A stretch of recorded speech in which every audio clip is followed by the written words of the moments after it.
It is not a crime to have relations with Israel. If Baghdad established diplomatic relations with Israel, we could open a consulate in Hula, southern Kurdistan. Masoud Barzani, President of Kurdistan Regional Government, May 2006.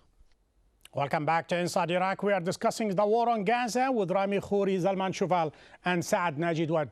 Rami Khouri, listening to the ambassador, it looks like the Hamas started this war and the Hamas were the instigator, and Israel actually is the victim in all this.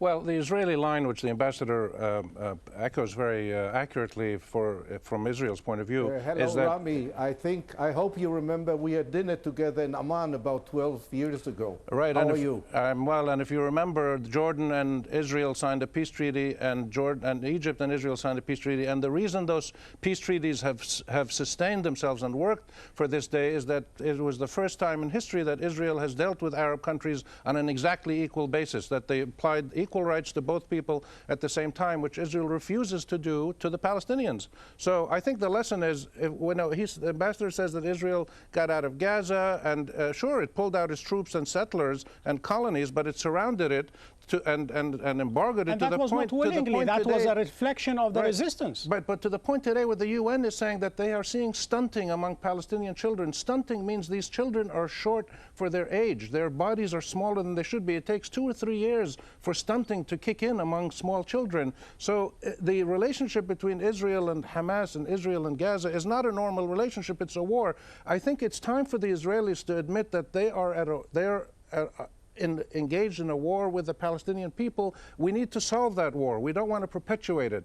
It has to be solved by the two people having equal rights. And this is what we still haven't heard from the Israelis today. Zionism cannot deal with Palestinian nationalism other than by killing them or boycotting them or strangling them, and this has to end. Before you answer, Zalman Shuval, there is a common denominator between the occupation of Iraq and the war on Gaza, and that is the use of a brutal force. That's according not only to the Palestinians and the Arab, but to independent entities of the United Nations, the Red Cross, as well as many civil organizations.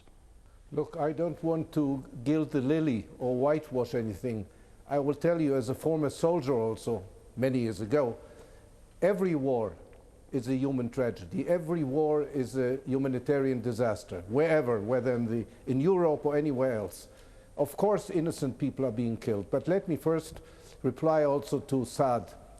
We do regard the Palestinians as people with equal rights. And by the way, that's one of the problems, that there are two peoples, the Jewish people and the Arab or the Palestinian people, who have legitimate claims to the same little piece of land. And we'll have to settle that. I mean, the Zionist movement, Israeli governments have always been willing to compromise. I think all Israeli parties, except some of the fringe on the right, are willing to compromise at the present situation. We hope there will be a Palestinian leadership which is not only peaceful, but also has the authority to come to an agreement with us based on mutual compromise. Hamas does not recognize the right of the Jewish people to exist as a national entity. It's written in their covenant. So it's not Israel fighting the Palestinians, it's fighting terrorists called Hamas, and that's a big difference. Yeah, but the covenant was written 25 years ago.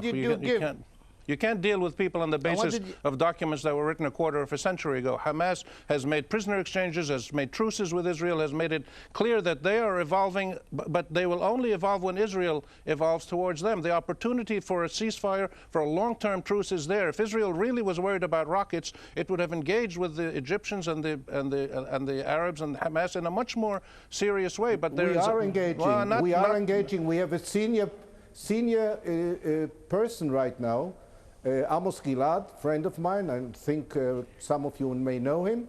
He's in Cairo right now. We are engaging with the Egyptians. We will find out whether this war will stop soon, but let's listen to Saad. Go ahead, Saad. Yeah, well, okay. But I just want to ask the ambassador, what did you give to the people who recognizes the right for the Israelis to live and to like Mahmoud Abbas and Fatah, who accepted you as another neighbor and they wanted their own state? What did you give them? You gave them killing and prevention from having any rights, and you did not give them their own state. You're not recognizing them.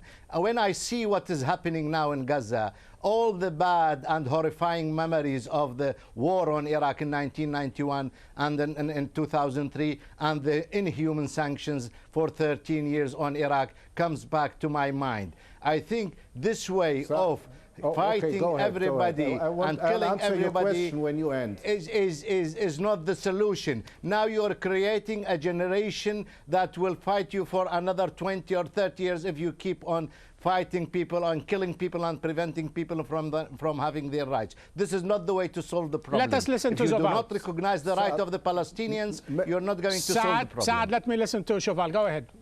May I answer to the end? Go ahead, make it short. I think it's not for us to give the Palestinians. I had many conversations at the time with a very important and serious gentleman called Haider Abdul Shafi when we were negotiating in Washington. And I used to say to him, why don't you create your own institutions as we did before the British left the country? We had our own institutions. We were ready to create a state. They didn't do it. The Palestinians didn't do it. Never mind.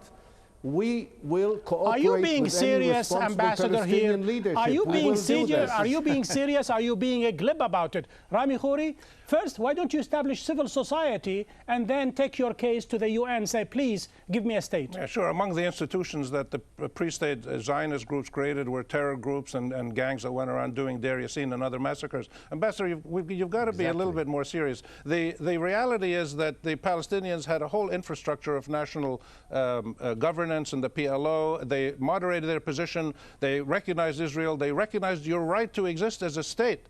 And there has been no serious Israeli attempt to come to grips with Palestinian nationalism. I think we can argue the past forever. We've been killing each other for decades and decades. The question remains. That's correct. Let's talk about the future and not about distorted history. Right. The question remains, is Israel prepared to recognize that the Palestinian people have national rights, communal integrity and territorial sovereignty to the same simultaneous, mutual, and immediate extent that the Israelis do?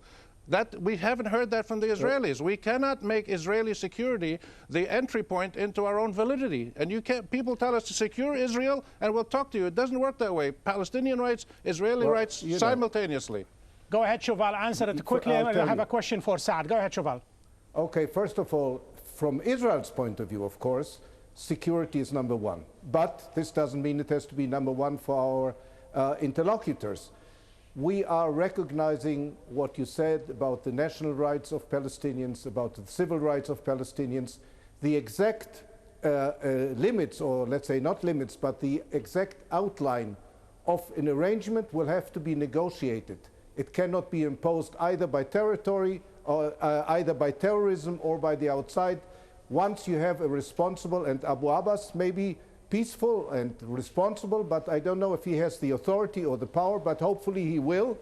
Any Israeli government, and you know there are different views in Israeli politics, I can say this for the Likud as well as for other parties, will negotiate a political settlement if there's willingness on the other side as well. We have seen that movie before, Ambassador, and so far since Oslo until now, it has not come to fruition. But Saad Naji Jawad, I heard you talking with bitterness. Are you telling me, perhaps between the lines, that the war on Iraq was a payback time for four wars that Iraq participated against Israel since '48 and throughout till 1973? No. Saad Naji Jawad, go ahead. No. I strongly think that what happened to Iraq and what happened to the late President Saddam Hussein and his sons was a payback for the 39 missiles thrown on Israel in 1991. And this was the way they dealt with this president, and that's why the humiliating way they treated his sons, and they killed them. They could have easily arrested them and tried them. Thank you, Saad because Naji they Jawad. wanted That was to the tell last the word for world Saad that Naji Jawad. Rami Khouri, go ahead, wrap this program for me. Go ahead. Hold on just a second. Hold on a second. That seriously. The common point, the common point between Israel, the situation in Gaza and Israel, and the situation in the U.S. and Iraq is that massive military force cannot resolve a political conflict.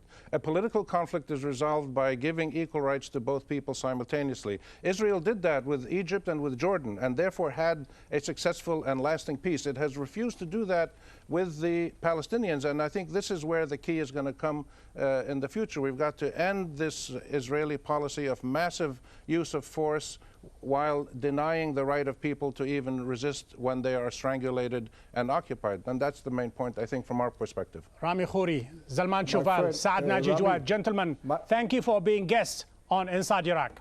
We didn't to access the show and to send us your comments, please go to aljazeera.net/English. We have reached the end of this show. Join me next week when we take another look inside Iraq. Until then, goodbye.